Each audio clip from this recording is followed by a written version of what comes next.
This channel does not promote any violent, harmful, or illegal activities. All content provided by this channel is meant for an educational purpose only.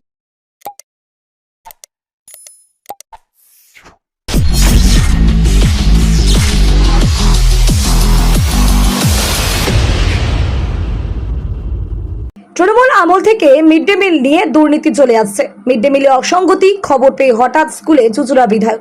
পড়ুয়াদের মাংস খাওয়াতে বাড়তি সংখ্যা ধরা পড়ে সাফাই প্রধান শিক্ষিকার। বিধায়কের হুঁশিয়ারি, বড় বিপদে পড়বেন। ব্যান্ডেল বিদ্যামন্দির নিম্ন বুনিয়াদী বিদ্যালয়ে ছাত্রছাত্রী প্রায় 250 জন। পড়ুয়াদের মিড ডে মিল খাওয়ানোর দুর্নীতি হচ্ছে বলে অভিযোগ পেয়ে আজ চুচুড়ার বিধায়ক সুবীর নাগ শটান স্কুলে হাজির হন। মিড ডে মিলের হিসাবের খাতা পরীক্ষা করে দেখেন 209 জন করে পড়ুয়া মিড ডে মিল খায় বলে খাতায় লেখা থাকলেও আজ ওই সংখ্যায় পড়ুয়ার উপস্থিতি হয়নি। স্কুলে এখন পরীক্ষা চলছে, তাই নির্দিষ্ট সংখ্যার পড়ুয়ার উপস্থিতি রয়েছে। অথচ গত কয়েকদিন ধরে 209 জন করে মিড ডে মিল পাচ্ছে বলে লেখা থাকায় বিধায়ক প্রশ্ন তোলেন। প্রধান শিক্ষিকা সীমা বন্দ্যোপাধ্যায় বিধায়ককে বোঝানোর চেষ্টা করেন কেন বেশি সংখ্যা দেখানো হচ্ছে। মিড ডে মিলের জন্য বরাদ্দ যা তা দিয়ে মাংস হয় না, পড়ুয়াদের মাংস ভাত খাওয়াতে সংখ্যা বাড়িয়ে দেখানো হয়েছে বলে দাবি করেন শিক্ষিকা। মিড ডে মিল হেসেলে ঢুকলে দেখা গেল ভিন্ন চিত্র। বাচ্চাদের জন্য তৈরি হচ্ছে মুড়ি আর আলুর চচ্চড়ি। তারা বলছেন আজ ঝালমুড়ি দেওয়া হবে, যদিও মেনুতে আজকে ডিমের ঝোল বা মাংস ছিল। সেখানে বিস্তর ফারাক স্কুলের দৈনন্দিন মিড ডে মিল মেনুর সাথে। বিধায়ক বলেন যদি বরাদ্দে না কুলায় তাহলে সরকারকে জানান, কিন্তু এই রকম করে বাড়তি টাকা আদায়ের চেষ্টা করলে বড় বিপদে পড়বেন। বাড়তি টাকা স্কুলের উন্নয়নেও কাজে লাগছে না। রেলের জায়গায় এই প্রাথমিক স্কুলে জল জমে থাকে, স্কুল চালাতে সমস্যা হয়, মিড ডে মিল রান্না করতেও সমস্যা পড়তে হয়। কেন বাড়তি দেখানো হয় মিড ডে মিলের রেজিস্ট্রারি ছাত্রছাত্রীদের সংখ্যা? সেই প্রশ্নের উত্তরে নীরব শিক্ষিকা। অভিভাবক দীনবন্ধু রায় জানান আজ পর্যন্ত স্কুলে কোনোদিন মাংস খাওয়ানো হয়নি। পরীক্ষার সময় উপস্থিত সংখ্যা কম থাকে। প্রধান শিক্ষিকা যে কথা বলছেন যে পরীক্ষার সময়ও সবাইকে মিড ডে মিল খাওয়ানো হয়। ব্যুরো রিপোর্ট, আমার কলকাতা নিউজ। ওই ঘরটা রেডি করুন।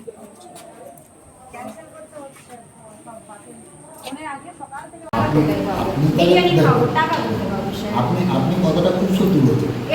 আমি আপনার সাথে আমার মতামত, আপনার মতামতের সাথে আমার বক্তব্য আমি প্রথম কথাই বলবো, এটা আপনাকে তাহলে মানতে হবে যে আপনার হিসাব সম্পূর্ণ গরমিল আছে। আপনি বার্তাটা সেটা হতে পারে, আমি আপনাকে দোষ দিচ্ছি না। এটা হতে পারে যে আপনি একদিন মাংস খাওয়াচ্ছেন, একদিন বিরিয়ানি খাওয়াচ্ছেন, তার জন্য খরচা বেশি আছে, আপনি এখান থেকে এইভাবে করছেন। কিন্তু এই যে বিষয়টা, এই বিষয়টা তো অন্যায় যে আপনি রেজিস্টারটা যে কোনোভাবে ম্যানিপুলেট করে ওই পাশটা মেনটেন করছেন। আপনি যদি বোল্ড হন আপনি এটা বলতেই পারেন, না এটা যদি আপনার অন্যায় ধরেন আমার অন্যায়, কিন্তু আমি আপনি এখানে অ্যাডমিট করছি, আপনার কথাটা এখানে অ্যাডমিট করছি না দাদা, কিন্তু এখানে একটা বড় অন্যায় হচ্ছে। আমার কথা হচ্ছে বড় অন্যায়টা হচ্ছে। এবার আপনি অন্যায়টাকে বলতেই পারেন যে আমি বাচ্চাদের স্বার্থে এই অন্যায় করেছি, যদি আপনি বলেন এই অন্যায় আমি ভুল করি।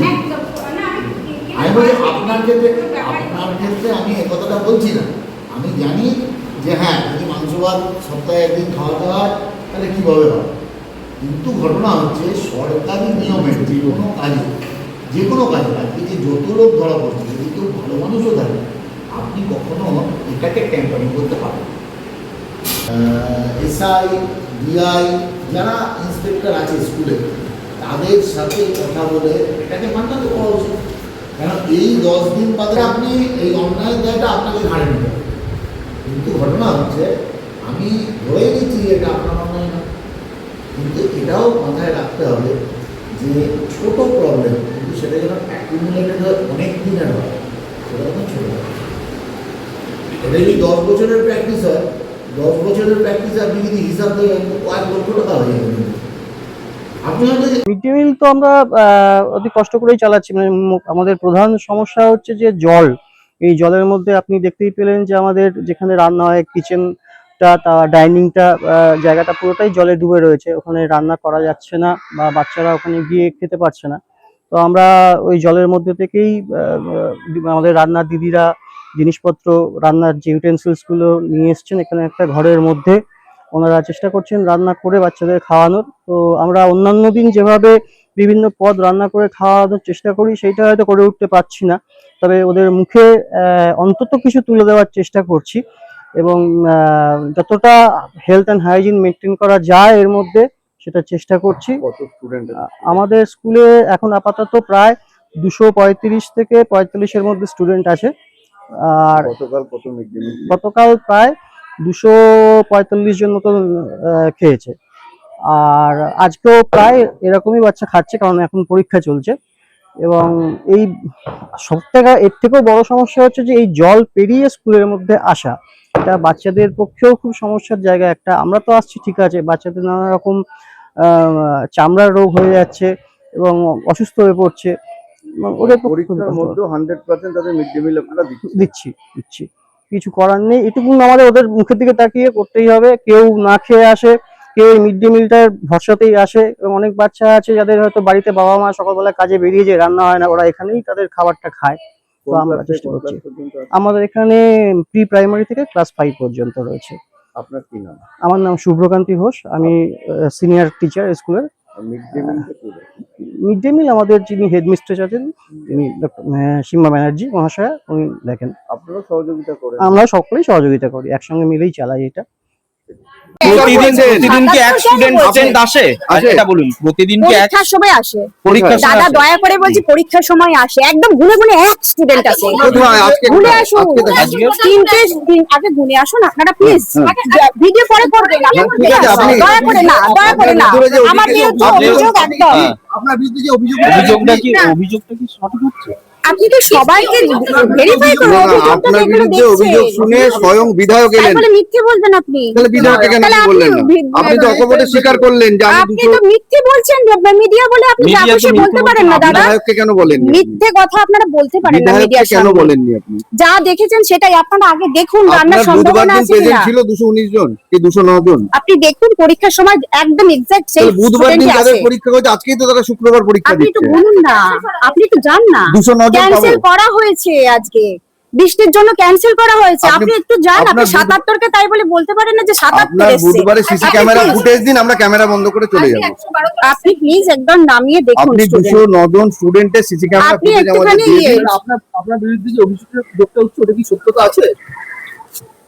আপনারা একটুখানি ক্লাসে যান, আপনারা তো মিডিয়া নিয়ে এসেছেন, যা খুশি বলতে পারেন। মানে আপনাদের মিডিয়া মানে আপনারা যা না, খুশি না, বলতে না, পারেন। না, না, না, আমি আপনি- আমি আপনি বাইরে বলুন। দেবো না, আর আপনি- দেবো না। আপনি নিজে এখানে আমি তো ভেরিফাই করতে এসেছেন, দিয়ে তো এই তো ছবি তুলছেন। এই ভেরিফাই যখন করছেন ক্লাসে যান না, আপনি- বাচ্চা গুনে আসুন। আপনি আমাকে দেখিয়ে দিন। আসুন। দেখুন, প্রথমত আমি যে কথাটা বলবো, আমি যখন এই স্কুলে এলাম আমার পরিস্থিতিটা দেখে খুব খারাপ লাগলো। যেভাবে বাচ্চারা এখানে পড়াশোনা করছে এত দিন ধরে, এরকম জলমগ্ন পরিস্থিতি যেখানে প্রত্যেকের যাতায়াত তাদের অস্বাস্থ্যকর একটা পরিবেশের মধ্যে বড় হয়ে উঠতে হচ্ছে, এটা আমাদের মনে হয়, এটা আমার কাছে খুব লজ্জা লাগলো। যাই হোক, আমি আগামী দিন চেষ্টা করব এই পরিস্থিতি থেকে বেরিয়ে আসবার। কিন্তু আমি এক্ষেত্রে এদের একটা কথাই বললাম যে এই যেটা হচ্ছে, যে 77 জন 219 দেখানো হচ্ছে, এই কন্টিনিউয়াস প্রসেসটা যদি একটা লং টার্ম ধরে চলতে থাকে, তাহলে কি হবে, যদি সেটা ধরা হয় দেখা যাবে কয়েক লক্ষ টাকার দুর্নীতি সামনে আসবে। এনাদের যেটা বক্তব্য যে আমরা স্কুলের বাচ্চাদের কোনো দিন মাংস খাওয়াই বা অন্যান্য ভালো মন্দ খাওয়াই, এই খরচাটা আমরা তাদের পেছনে খরচা করি, এখান থেকে যে পয়সাটা বাঁচে আমরা সেই পয়সা দিয়ে করি। কিন্তু আমি হেডমিস্ট্রেসকে বললাম, দেখুন আপনি হয়তো সৎ উদ্দেশ্যে করছেন, কিন্তু যে কাজটা করছেন এটা একটা চূড়ান্ত ভুল। এই চূড়ান্ত ভুলটা যদি কখনো অডিট হয় বা ইন্সপেকশন হয়, সম্পূর্ণ দায়টা আপনার ঘাড়ে আসবে। এবং হয়তো যদি এখানে সৎ উদ্দেশ্যে করা হয়ে থাকে, তাহলে হয়তো ঠিক আছে, বাচ্চারা কোনো না কোনো সময় তার উপকার পেয়েছেন। কিন্তু এ কথাটা ভাবতে হবে, একটা ভালো কাজ করতে গিয়ে আমি যদি একটা বড় দুর্নীতির সাথে জড়িয়ে পড়ি, আগামী দিন এই স্কুলের যারা শিক্ষক শিক্ষিকা তাদের দিকে আঙুল উঠবে। আর যদিও এখানে যদি সেই ঠিক কাজটা হয়ে থাকে, মানে যদি ছাত্রদের পক্ষে হয়ে থাকে, এরকম প্রচুর স্কুল এই পশ্চিমবঙ্গের প্রচুর প্রাইমারি স্কুলে এই মিড ডে মিলের দুর্নীতি দীর্ঘদিন ধরে হয়েছে। তার জন্যই আমাদের কাছে অভিযোগ আসছে, আর আমাকে আজকে এই স্কুলে আসতে হবে। আমি চাইবো, আমি ওনাকেও বলেছি, আপনার যদি কোথাও অসুবিধা থাকে সরকারকে পরিষ্কার জানান, কিন্তু দয়া করে নিজেকে অন্যের ভালো করতে গিয়ে দুর্নীতিতে জড়াবেন না। আর এই দুর্নীতিতে জড়িয়ে গেলে একটা দিন এমন আসবে, যদি আজকে আমাদের কাছে কমপ্লেন এসছে, আমরা দেখতে এসছি, একটা দিন এমন হতেই পারে যে এটা সরকার পক্ষ থেকে ইন্সপেকশন হলো, তখন তো আপনাদেরকে বিপদে পড়তে হবে। আমিও চাই না যে আমার এলাকার কোনো স্কুলের শিক্ষক কোনোভাবে হয়তো না বুঝে কোনো ভুল করে ফেলার জন্য তাকে বড় বিপদ পড়তে হয়। উনি বলছেন অকপটে স্বীকার করছেন যদি দুর্নীতি করে থাকে বাচ্চাদের মুখে মাংস তুলে দেওয়ার জন্য। আজকে মিড ডে মিল মেনুতে মাংস রয়েছে, কিন্তু দেখা যাচ্ছে মিড ডে মিল মেনু হচ্ছে মুড়ি, সেখানেও তো একটা দুর্নীতি। না, এটা যদি হয়ে থাকে এটা তো চূড়ান্ত দুর্নীতি বলবো আমি। আমি যদিও সেই মেনু দেখিনি, যদি আজকে মাংসের মেনু হয়ে থেকে মুড়ি খাওয়ানো হয়, তাহলে কি মুড়ি মাংসের সমতুল্য হয়ে যাচ্ছে? এটা আমারও প্রশ্ন রইল। দুর্নীতি করে বাচ্চাদের মুখে ভালো আহার, এর দায়িত্ব তো ম্যাডামকে কেউ দেয়নি। না, ওই জন্যই তো আমি ওনাকে বললাম যে কখনো এরকম ভাবে কিছু করা যাবে না যেটা আগামী দিন আপনার বিরুদ্ধে কোনো কমপ্লেন হলে আপনাকে কোনো বড় শাস্তির মুখে পড়তে হয়। আমার ছেলেও পড়তো আগে, এখন হাই স্কুলে চলে গেছে, আমার মেয়েও পড়ে। ঠিক আছে, মেয়ের মুখে কোনোদিন শুনি না যে মাংস দেয় এই স্কুলে, মাছ মাংস কোনোদিন দেয় না। ডিম দিলেও বলছে ওই ঘেঁটে ডিম দেয়, আচ্ছা, গোটা ডিম পায় না। গোটা ডিম হয়তো সপ্তাহে একদিন, হ্যাঁ, আর সব দিনই ঘেঁটে ডিম, মানে 5 কিলো আলুতে 2টো ডিম দিয়ে, যেরকম আমরা ঘরেতে ঘেঁটে করি না, যেরকম অভাবের সংসার যেরকম হয়, হ্যাঁ সেরকম আর কি। ঘেঁটে ডিম ভুজিয়া করে আলুর সাথে ঘেঁটে ডিম দিয়ে দিল, ওইটাই নামে ডিম। ডিমের ঝোল ভাত। হ্যাঁ, আর ডেলি এনাদের কি সমস্যা জানি না, নিজেদের ভেতরে ডেলি গার্জেন কলের মিটিং। এখন মুড়িও খাওয়ানো হচ্ছে। ওই তো এখন এই উজুর দেখাচ্ছে, আজকে তো মুড়ি দিচ্ছে, কাল পরশু দিনকার তো আমার মেয়ে বলছে কিছুই দেয়নি, একটা ডিম সেদ্ধ দিয়েছে খালি। আমি কলা রুটি তো ব্যবস্থা করতে বলেন না, কিছুই দেয়নি, একটা করে ডিম সেদ্ধ দিয়েছে। কালকে স্কুল ছিল না, আমার মেয়ের, পরশু দিনকার ছিল। পরীক্ষা চলছে বলে একদিন পর পর করেছে। এখন তো সব স্টুডেন্ট একসাথে আসছেও না, না সবার পরীক্ষা আলাদা আলাদা জানাতো। প্রধান দিদিমণি জানাচ্ছেন যে ছাত্রছাত্রীদের মুখে উনি মাংস তুলে দেওয়ার জন্য তুলে দেন আর কি। মাংস কি দেওয়া হয় জানেন? আমি তো স্কুলে ঢুকি না, আমরা জানি না, আমরা যত বাইরেই বসে থাকি, ভেতরে তো আমাদের অত ঢোকার এলাও নেই। আপনার ছাত্রছাত্রী কি বলছে? আমার মেয়ে পড়ে, মেয়ে বলে কোনোদিনই মাংস দেয় না, যেদিন জিজ্ঞেস করি মাংস দিয়েছি রে, কোনোদিনই বলে মাংস দেয়নি। আর একটা বিষয় যেটা ওর তো যেদিন পরীক্ষা থাকছে না সেদিন কি ছুটি থাকছে না পরীক্ষা স্কুল থাকছে? এখন তো পরীক্ষা চলছে, একদিন পর পর ওনারা পরীক্ষাটা ফেলেছে। পরীক্ষা থাকছে না সেদিন কি স্কুল চলছে না সেদিন ছুটি থাকছে?